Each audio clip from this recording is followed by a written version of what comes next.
Assalamualaikum warahmatullahi wabarakatuh. Selamat siang adik-adik. Hari ini kita akan belajar mengenai sistem pendengaran manusia dan juga sistem sonar pada hewan. Nah, adik-adik pasti kalian tahu kan permainan yang sering dilakukan oleh anak zaman dahulu dan juga mungkin dimainkan oleh anak zaman sekarang. Seperti pada gambar, itu merupakan permainan telepon kaleng. Nah, kenapa sih pada permainan telepon kaleng ini pada jarak yang cukup jauh sekitar 1 meter bisa mendengar suara dari lawan main kita? Siapa yang tahu? Hayo. Siapa yang tahu? Bisa tunjuk tangan. Nah, ayo silahkan. Izin menjawab, Bu. Karena ketika kita bermain telepon kaleng, suara atau getaran kita akan dihantarkan oleh benang yang ada di antara dua kaleng tersebut. Nah, adik-adik, tahu tidak kalau proses pendengaran pada manusia itu terjadi adanya proses getaran dan gelombang? Mendengar adalah suatu kemampuan alat pendengaran manusia dan hewan untuk mendeteksi getaran yang disebut dengan suara. Telinga ini dapat menangkap bunyi dalam bentuk gelombang suara atau gelombang yang mempunyai getaran. Dalam keadaan biasanya getaran ini dapat mencapai indera pendengaran yaitu telinga melalui udara.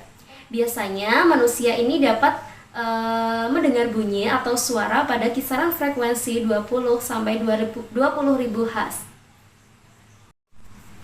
Nah, adik-adik, telinga ini dibagi menjadi 3 bagian. Nah, ini adalah gambar bagian-bagian telinga pada manusia.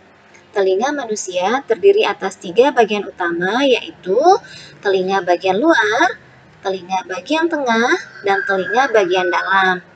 Telinga bagian luar terdiri atas daun telinga yang berfungsi mengumpulkan gelombang suara ke saluran telinga. Saluran telinga berfungsi untuk menghasilkan minyak serumen. Minyak serumen ini berfungsi untuk menangkap debu atau mencegah hewan yang berukuran kecil untuk masuk ke dalam telinga. Telinga bagian tengah terdiri atas gendang telinga atau membran timpani. Gendang telinga berfungsi menangkap gelombang suara dan mengubahnya menjadi getaran yang diteruskan ke tulang telinga. Tulang telinga terdiri atas tulang nortil, tulang landasan, dan tulang sanggurdi. Tulang telinga ini berfungsi meneruskan getaran dari gendang telinga ke rumah siput. Selanjutnya telinga bagian dalam. Telinga bagian dalam terdiri atas saluran eustasius. Saluran ini menghubungkan ruang telinga tengah dengan rongga mulut atau faring yang berfungsi untuk menjaga tekanan udara antara telinga tengah dengan saluran di telinga luar agar seimbang. Rumah siput atau koklea merupakan saluran berbentuk spiral yang menyerupai rumah siput. Di dalam koklea terdapat organ korti yang merupakan fonoreseptor. Saluran gelang atau labirin terdiri atas saluran setengah lingkaran atau semisirkularis yang berfungsi untuk mengetahui posisi tubuh atau sebagai alat keseimbangan. Dan yang terakhir adalah saraf pendengaran. Saraf pendengaran berfungsi menghubungkan reseptor bunyi dengan otak. Dalam penjelasan tersebut, bagaimanakah sih suara atau getaran ini bisa ditangkap langsung oleh saraf? Baik, ini adalah urutan atau proses pendengaran manusia mulai masuknya bunyi di liang telinga hingga diterima oleh saraf. Jadi, yang pertama, gelombang bunyi akan diterima dulu oleh daun telinga. Kemudian, gelombang bunyi akan disalurkan masuk ke dalam liang telinga. Nah, gelombang bunyi akan menggetarkan gendang telinga. Getaran tersebut kemudian diteruskan oleh tulang-tulang pendengaran atau biasanya disebut dengan ossicle. Jadi, getaran tersebut akan diteruskan ke tingkat jorong dan menggetarkan cairan limfe yang ada di koklea atau rumah siput. Getaran cairan limfe ini yang di dalam koklea akan menggerakkan sel reseptor organ korti yang akan menghasilkan impuls yang akan dihantarkan oleh saraf pendengaran ke otak untuk diartikan. Kemudian, getaran cairan limfe ini juga menggerakkan tingkat bulat bergerak keluar masuk untuk mengatur tekanan udara agar seimbang dengan tekanan yang ada di luar. Sedikit cerita ya adik-adik, kalian tahu kan hewan kelelawar? Pasti tahu dong. Nah, kelelawar ini merupakan hewan mamalia yang bisa terbang. Seekor kelelawar ini biasanya beraktivitas seperti mencari makan di malam hari dengan keadaan gelap gulita, sehingga penglihatan kelelawar ini tidak bisa optimal. Tetapi kelelawar ini ketika berkeliaran bebas di malam hari tidak pernah menabrak benda. Nah, dalam situasi ini seekor kelelawar bisa mencari mangsanya, bisa mencari makan dengan bebas tanpa menabrak benda. Bagaimana sih seorang kelelawar itu bisa mencari makannya? Nah, hal ini dapat dipengaruhi oleh sistem pendengaran yang dimiliki oleh kelelawar. Nah, kelelawar ini terbang dan memandu arah menggunakan gelombang bunyi yang tidak dapat didengar oleh manusia, yaitu gelombang ultrasonik. Mekanisme pendengaran pada hewan. Jadi, beberapa hewan mamalia akan menggunakan daun telinganya untuk memfokuskan suara yang diterimanya. Hal inilah yang disebut dengan sistem sonar, di mana sistem sonar sendiri adalah sistem yang digunakan untuk mendeteksi tempat dalam melakukan pergerakan dengan mendeteksi suara yang memiliki frekuensi tinggi. Biasanya adalah ultrasonik, yaitu bunyi yang melebihi dari 20.000 Hz.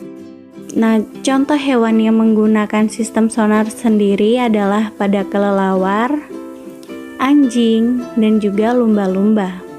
Mari sekarang kita membahas tentang sistem sonar yang terjadi pada hewan kelelawar ya otakers.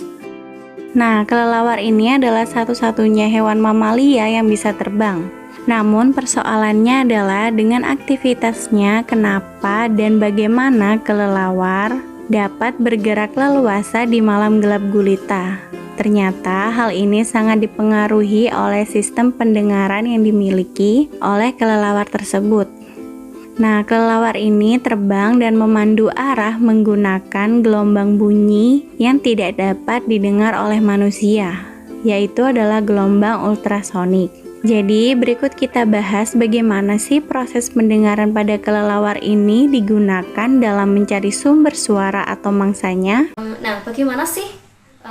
Ada yang tahu tidak kalau proses pendengaran pendengaran kelelawar ini dalam mencari sumber suara dan mangsanya? Ada yang tahu? Proses pendengaran pada kelelawar dalam mencari sumber suara dan mangsanya yaitu dengan 1. Kelelawar mengeluarkan pulsa gelombang ultrasonik dengan frekuensi 40-50 kHz. Yang kedua, bentuk telinga kelelawar yang berbentuk seperti corong berfungsi sebagai penerima gelombang ultrasonik. Yang ketiga, kelelawar akan meninggikan frekuensi ultrasonik apabila hendak menangkap mangsa secara memintas. Yang keempat, lalu denyut ultrasonik yang dipancarkan oleh kelelawar akan dipantulkan apabila terkena mangsanya. Yang kelima, pulsa dianalisis oleh sistem otak kelelawar untuk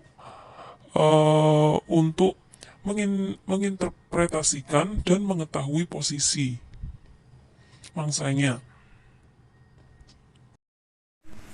Seperti halnya pendengaran yang bersumber dari getaran atau gelombang bunyi, maka tugas hari ini adalah merancang percobaan telepon kaleng dengan meneliti 2 kegiatan. Yang pertama, menggunakan benang yang tegak lurus, dan yang kedua, menggunakan benang yang melengkung.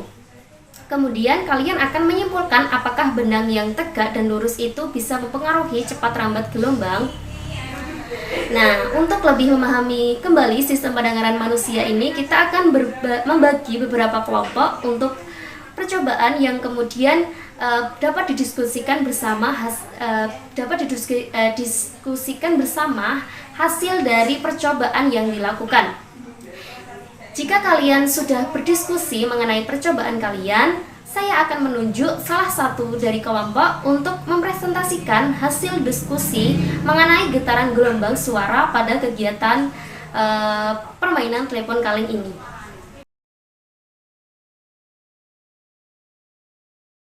Ara, siap?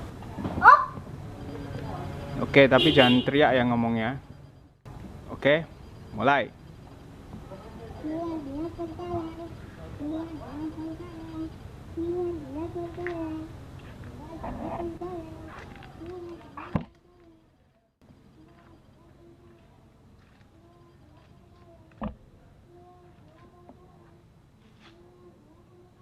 Gak ada sinyal, Bunda. Oke, kita coba lagi dengan benang yang lebih kencang. Oke, Ara, mulai.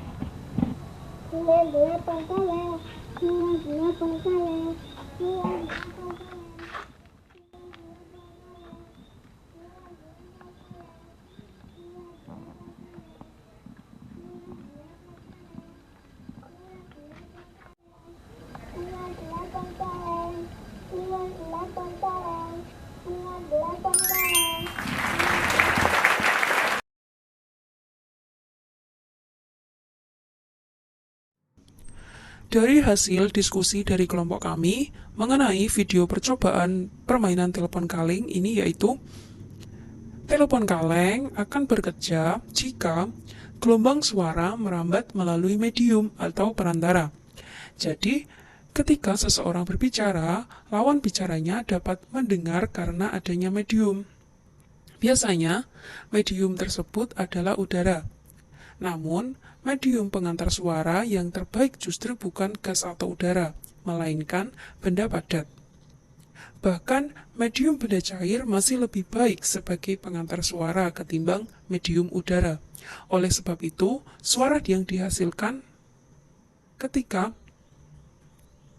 kita bercakap-cakap seperti biasa atau medium udara masih kalah jelas dengan ketika kita membisikkan lawan bicara dengan corong yang merupakan benda padat. Prinsip kerja telepon kaleng pun demikian. Suara pembicara akan merambat dari kaleng satu ke kaleng satunya melalui perambatan benda padat, yaitu benang. Dari video tersebut, kita bisa menyimpulkan bahwasanya percobaan pertama gagal, kemungkinan karena benangnya kurang tegak. Terbukti bahwasanya ketika benangnya diluruskan dan ditegakkan pada percobaan kedua, suara pembicara terdengar jelas.